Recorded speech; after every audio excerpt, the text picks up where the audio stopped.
मैं अपने घर के आंगन में बैठी थी जब मैंने देखा कि मेरी बेटी कमरे से बाहर निकली तो अजीब तरह से लंगड़ाकर चल रही थी। मैंने कहा, ये लड़की यह क्या कर रही है, किस तरह से चल रही है? तो कहने लगी, इस तरह से नहीं चलूं तो किस तरह से चलूं? आपको क्या पता मेरी हालत क्या है? मैंने कहा, हालत क्या है? दिन भर बिस्तर तोड़ती रहती है, पढ़ाई के नाम पर पूरा दिन कमरे में बैठी रहती है। मैं इससे घर का कोई काम भी नहीं करवाती और अब इसको ऐसा क्या हो गया कि इसकी चाल ही बदल गई। उसने मेरे सवाल का जवाब नहीं दिया और वहां से चली गई। सिर्फ उसकी चाल ही नहीं बल्कि उसकी हरकतें भी बदली बदली सी थी। मुझे उसका चाल चलन कुछ ठीक नहीं लग रहा था। उससे ज्यादा उसका अजीब अंदाज था। ऐसे लगता था कि जैसे सारे समाज की सताई हुई है, सबसे ज्यादा परेशानी इसी को है। खैर, मैं भी यह सोच रही थी कि मेरा पति कमरे से बाहर आया। मैंने कहा, आप रात को बेटियों के कमरे में सोए थे? तो कहने लगा, हाँ, मैं उनको ट्यूशन पढ़ा रहा था तो वहीं पर सो गया और अजीब तरह से अंगड़ाइयाँ ले रहा था। मैं सोचने लगी कि उसे लड़कियों के कमरे में सोने की क्या जरूरत थी। मुझे तो लगा कि आप सुबह उठकर काम पर चले गए। तो कहने लगा, नहीं, अभी काम पर जाऊंगा। वह मेरा पति था, मैं उसकी हरकतें पहचानती थी। मेरी बेटी आजकल कुछ अजीब सी रहती थी। एक दिन मेरे पास आई और कहने लगी कि मम्मी, तुझे क्या बताएं कि इस घर में क्या हो रहा है? मैंने कहा, क्या मतलब? तो कहने लगी, यह जो पापा आकर हमारे कमरे में सो जाते हैं, तुझे पता है यह हमारे साथ क्या करते हैं? मैंने कहा, क्या? तो उसने ऐसी बात बताई कि मैं अपना सर पकड़ के रह गई। उसने कहा कि पापा रोज रात को, मेरे पति का नाम वरुण था, मुझसे उम्र भी कम थी, सब कहते थे कि तुझे इतना जवान पति कहाँ से मिल गया? तो मैं कहती थी कि मेरी किस्मत अच्छी है। वरुण की अपने से बड़ी उम्र की औरतों में दिलचस्पी है, इसलिए उसने मुझसे शादी की थी और मेरी जिंदगी उसके साथ बहुत अच्छी गुजर रही थी। उसकी कमाई भी अच्छी थी और मैं भी कपड़े वगैरह सिलकर काम करती थी, अपनी बेटियों की पढ़ाई करवा रही थी। मेरी 3 बेटियां थी जिनकी उम्र में 1 साल का फर्क था, लेकिन पता ही नहीं चलता था क्योंकि अभी तीनों ही जवान हो गई थी। मैं भी जवान और खूबसूरत थी। 3 जवान बेटियों की माँ नहीं लगती थी। मेरी बेटियां भी मुझ पर गई थी और बहुत ही ज्यादा सुंदर थी। मैं चाहती थी वह जिंदगी में कुछ बन जाए।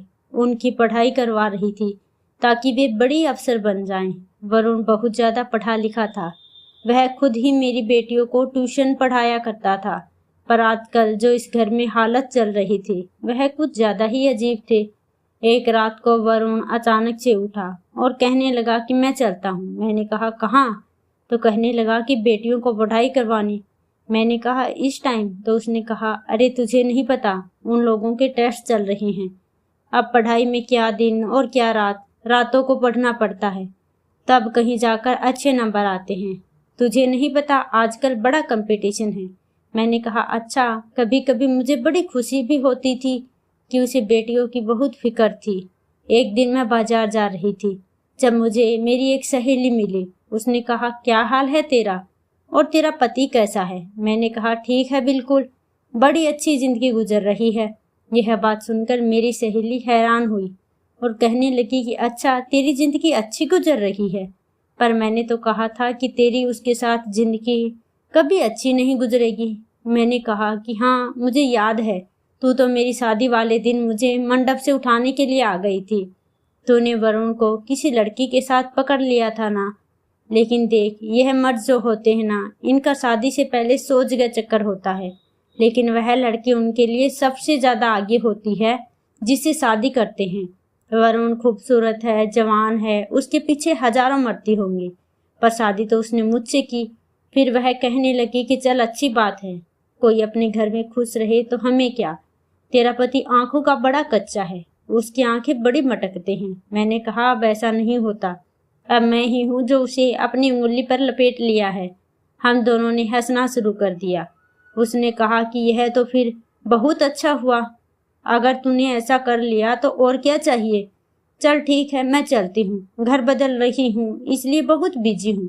मैंने कहा कि जब घर बना ले तो मुझे बताना, मैं तेरे घर तुझसे मिलने आऊंगी। उसने कहा, तू आ जाना, लेकिन अपने पति को लेकर मत आना। मैंने कहा, यह क्या बात कर दी, पति को लेकर क्यों ना आऊं? तो उसने कहा, मुझे गलत ना समझना, मेरी जवान बेटी है। मैंने कहा, कैसी बातें कर रही है तुम? इस बात पर वह फिर से हंसने लगी और कहने लगी, उस पर तुझे भरोसा है, मुझे नहीं। मुझे पता था कि वह मजाक कर रही है, इसीलिए मैंने उसकी बात का बुरा नहीं माना और घर चली आई। अब तो यह रोज रोज होने लगा। वरुण बेटियों के कमरे में पढ़ाई करवाने के बहाने से जाता और वहां पर बैठ जाता। मैं उसका इंतजार करती रहती, जबकि वह कह कर जाता था कि मैं जल्दी आऊंगा, लेकिन मैं भी पूरे दिन के काम से थकी होती तो सो जाती थी। सुबह वह बेटियों के कमरे से बाहर निकलता था। पूछती थी, क्या रात भर ही पढ़ाई करते रहते हो? तो कहता, पढ़ते पढ़ते ही नींद आ गई, पता ही नहीं चला कब सुबह हो गई। मैंने कहा, ऐसी भी कौन सी नींद? तो कहने लगा, तुम्हें तो पता है, मुझे तो ऐसे ही नींद आती है। वह बहुत अच्छी बात करता था। यही वजह थी कि मैं उसके सामने कुछ बोल नहीं पाती थी। मैंने अपनी बेटी काजल को लंगड़ा लंगड़ा के चलते देखा था। यह कोई आम बात नहीं थी।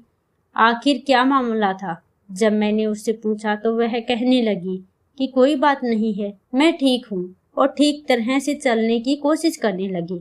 मैंने कहा, अब मैंने तुझे देखा तो तू इस तरह से चल रही है और अब कह रही है कि मैं ठीक हूँ, क्या मसला है तुझे?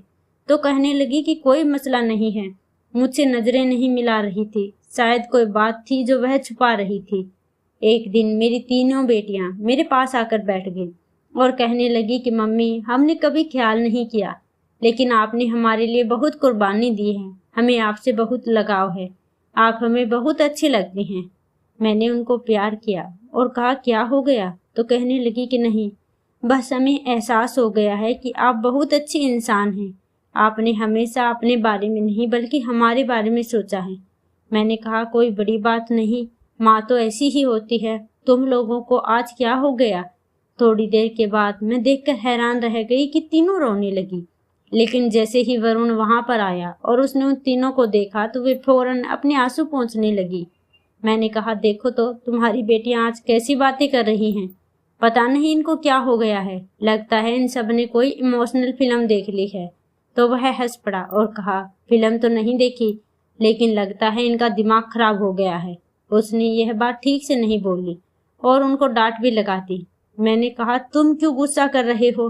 तो कहने लगा, इसीलिए कि आज काजल का जन्मदिन है और यह है इस घर में इस तरह का माहौल बनाकर बैठ गई है। काजल हैरान रह गई। आज तो सच में ही उसका जन्मदिन था और वह अपना जन्मदिन बहुत खुशी से मनाया करती थी, लेकिन इस बार कैसे भूल गई? और मैं भी भूल गई। उसने कहा, मैं नहीं भूला था। उसने एक केक हमारी तरफ बढ़ा दिया, कहने लगा, चलो केक काटते हैं। जब वह सबका इतना ख्याल रखता था तो मुझे बहुत अच्छा लगता था। मैंने सोचा कि आज हम एक दूसरे के साथ बहुत अच्छा वक्त गुजारेंगे, पर मैं तो इंतजार ही करती रह गई। वह बेटियों के कमरे में चला गया। मैंने कहा कि यह पता नहीं उनके टेस्ट कब खत्म होंगे। तो कहने लगा कि टेस्ट खत्म हो गए हैं, पर आगे पढ़ाई बहुत मुश्किल है क्योंकि फाइनल एग्जाम होने वाले हैं। एक दिन मैं अपनी सहेली के घर गई। उसका घर बन गया था। मैं उसका घर देखने गई तो बातों बातों में यह बात अपनी सहेली को बताई। उसने कहा कि तुझे ऐसा नहीं लगता कि वह तुझसे ज्यादा तेरी बेटियों से प्यार करता है? मैंने कहा कि और तुझको क्या लगता है? यह तो सब जानते हैं कि मर्द को अपने बच्चों से ही प्यार होता है, उसमें ऐसी कौन सी बात है? तो वह कहने लगी, नहीं, यह सब कुछ थोड़ा अजीब सा है। कुछ तो ऐसा है जो तू देख रही है पर आंखें बंद करके बैठी है। तेरा बेटियों वाला घर है, तुझे अपनी आंखें हर तरफ से खुली रखनी चाहिए। शायद जो वह मुझे समझाना चाह रही थी मैं समझ ना सकी। मुझे लगा कि वह यह कह रही है कि अपनी बेटियों पर नजर रखा करो, क्योंकि उसके बाद जो कुछ हुआ बहुत अजीब था। एक दिन काजल की तबीयत अचानक से खराब हो गई। मैंने कहा कि क्या हो गया? तो कहने लगी, मैंने कुछ उल्टा सीधा खा लिया होगा, मेरे पेट में दर्द हो रहा है और उल्टी भी आ रही है। मैंने कहा कि चल तुझे डॉक्टर के पास ले जाती हूँ। तो कहने लगी, नहीं, नींबू पानी पी लूंगी तो ठीक हो जाएगा, डॉक्टर के पास जाने का मन नहीं कर रहा। मैंने कहा कि तबीयत ज्यादा खराब हो गई तो क्या होगा? वरुण भी वहां पर आया तो मैंने उसे परेशान होकर कहा कि इसकी तबीयत बड़ी खराब है, वो डॉक्टर के पास भी नहीं जा रही।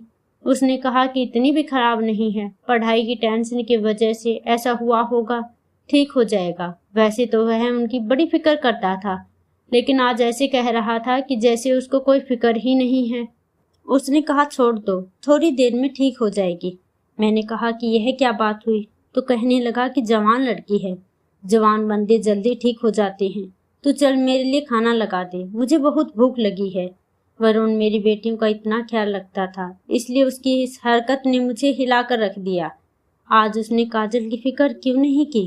काजल की तबीयत वाकई थोड़ी देर के बाद ठीक तो हो गई, लेकिन मैं जब उसके लिए चाय बनाकर कमरे में जाने लगी तो अंदर बैठी अपनी बेटियों की बात सुनकर मैं दरवाजे पर ही रुक गई।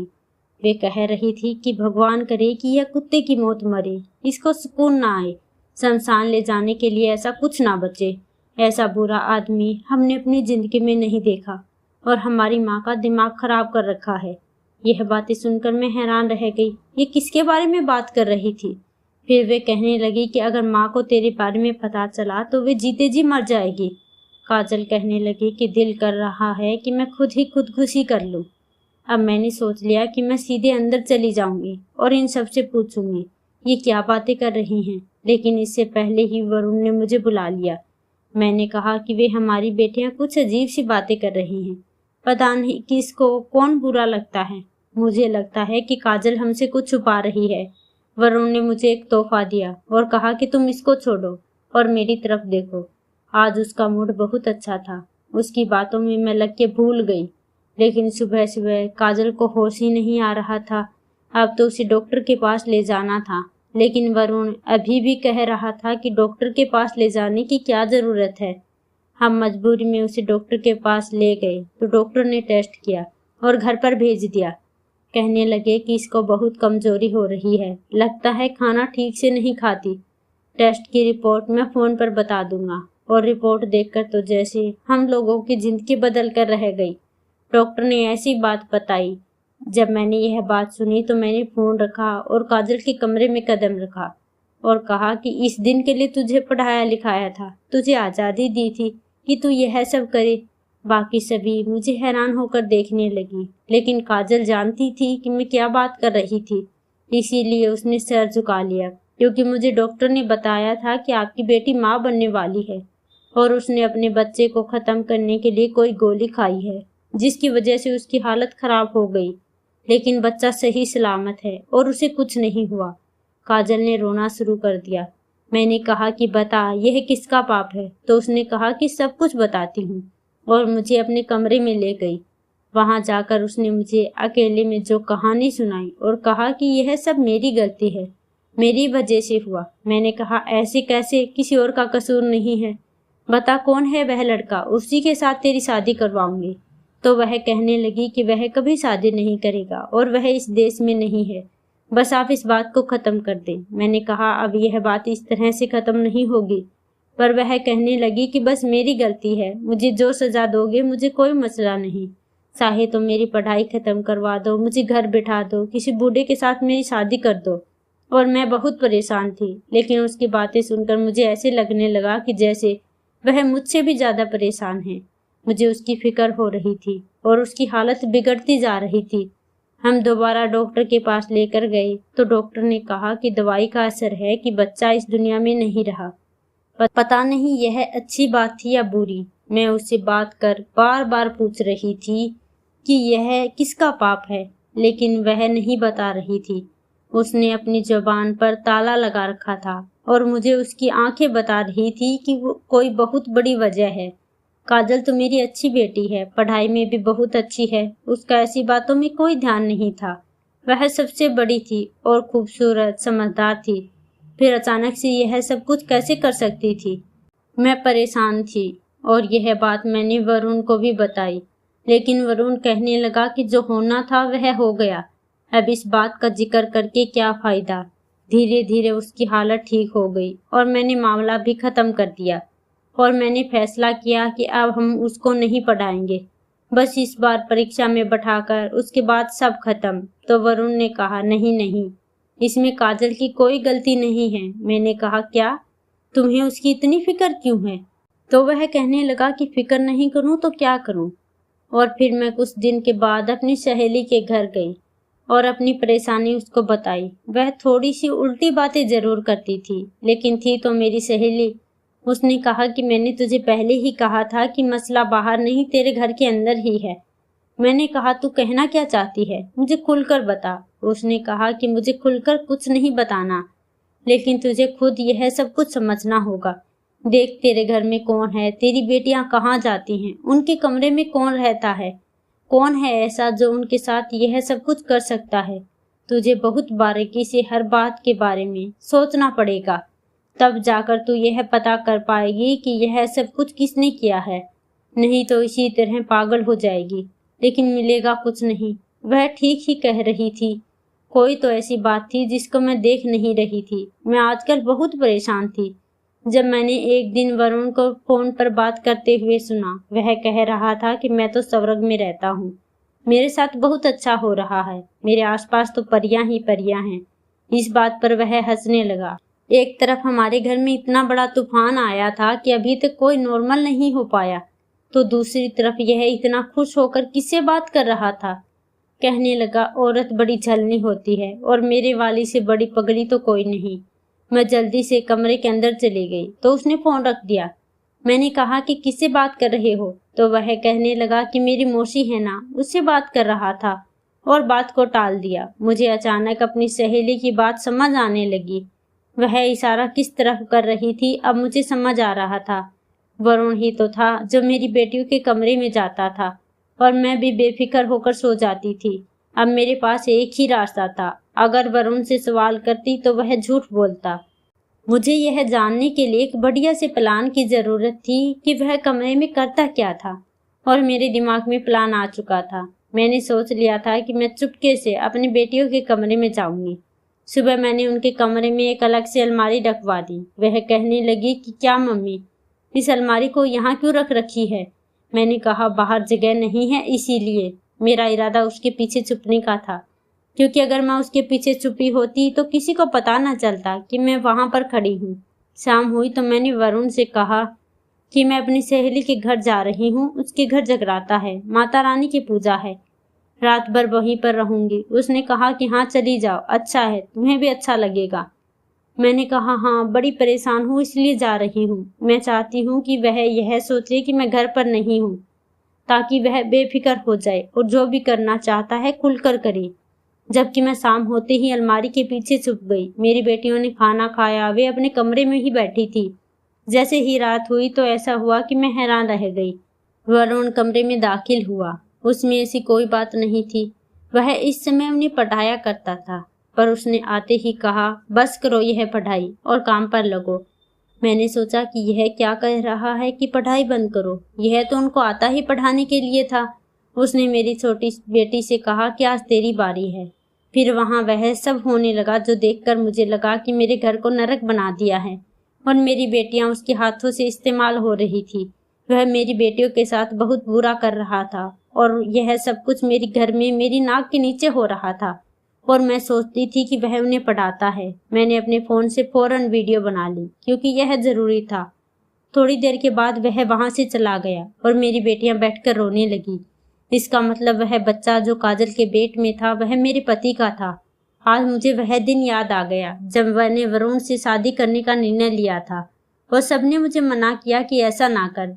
मेरा पहला पति इस दुनिया से चला गया था। वह बहुत ही निर्दयी इंसान था।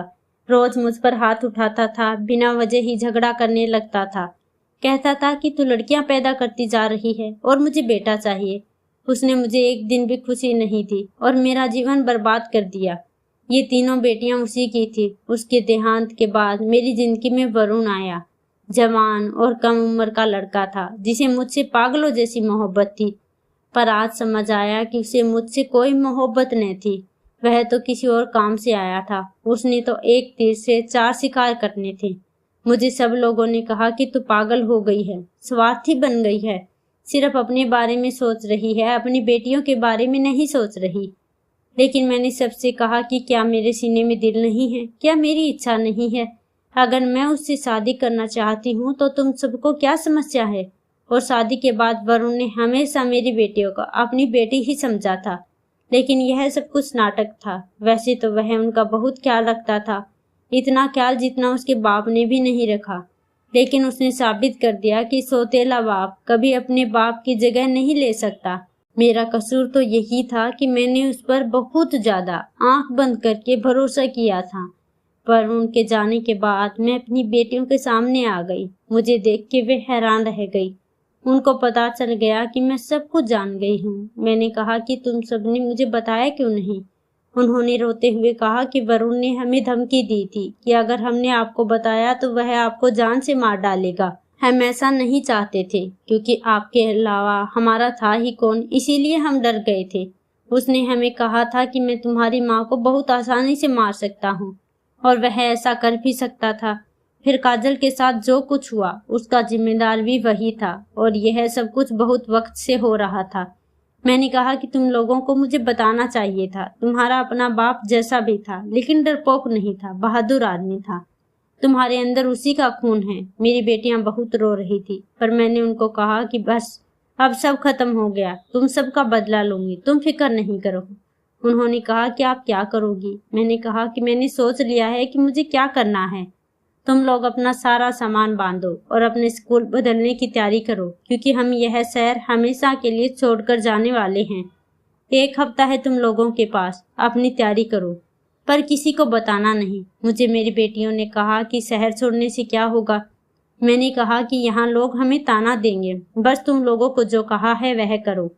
अब सबूत मेरे पास था, मुझे पुलिस में जाकर बस रिपोर्ट लिखवानी थी। हमने शहर छोड़ने की तैयारी कर ली थी, और वरुण को बिल्कुल भी अंदाजा नहीं था कि उसके साथ क्या होने वाला था। वह बिल्कुल अनजान था, और हम एक दूसरे के साथ थे। अब मैं कोई गलती नहीं करना चाहती थी, क्योंकि पहले ही मैं बहुत बड़ी गलती कर चुकी थी। शादी के वक्त मुझे सभी ने रोकने की बहुत कोशिश की, लेकिन मैंने किसी की बात नहीं मानी, क्योंकि मुझे कभी मोहब्बत मिली ही नहीं थी। इसलिए जब वरुण ने मुझसे कहा कि वह हमेशा मुझे खुश रखेगा, तो मैंने यकीन कर लिया, और मुझे लगा कि वह मेरी बेटियों को भी अपनी बेटी समझेगा। लेकिन मेरी यह सबसे बड़ी गलती थी, जिसका अंजाम आज मैं भुगत चुकी थी। मैंने जाने का इंतजाम कर लिया और पुलिस वालों को सारे सबूत दे दिए। जैसे ही हम अपने मोहल्ले की गली से निकल रहे थे, पुलिस की गाड़ी हमारे घर की तरफ जा रही थी, और वरुण घर में अकेला था। पुलिस से बच भी जाता तो उसके लिए यही सजा काफी थी कि मैंने उसको हमेशा हमेशा के लिए छोड़ दिया। मुझे पहले ही रात को नींद नहीं आती थी, अब तो बिल्कुल नहीं आती। ऐसे लगता है कि मेरी बेटियों के साथ जो कुछ हो रहा है, हम दूसरे शहर में आ गए, मेरी बेटियों की पढ़ाई पूरी हो गई, नौकरी करती हैं, और फिर मैं भी अपना घर चलाती हूँ। लेकिन फिर भी मुझे ऐसे लगता है कि यह सब कुछ मेरी बेवकूफ़ी की वजह से हुआ। मैं अपने आप को बहुत बुरा बोलती हूँ। रात को नींद नहीं आती, बस जिंदगी इसी तरह गुजर रही है। लेकिन अब किसी पर भरोसा नहीं रहा। दोस्तों, आपसे भी यही कहती हूँ कि अपनी बेटियों को लेकर कभी किसी पर भरोसा ना करें। हमेशा उनके साथ रहें, उनसे बात करें, उन्हें समय दें, और उनके साथ दोस्तों जैसा व्यवहार रखें, ताकि उनको कोई समस्या हो तो वह आपको खुलकर बता सके।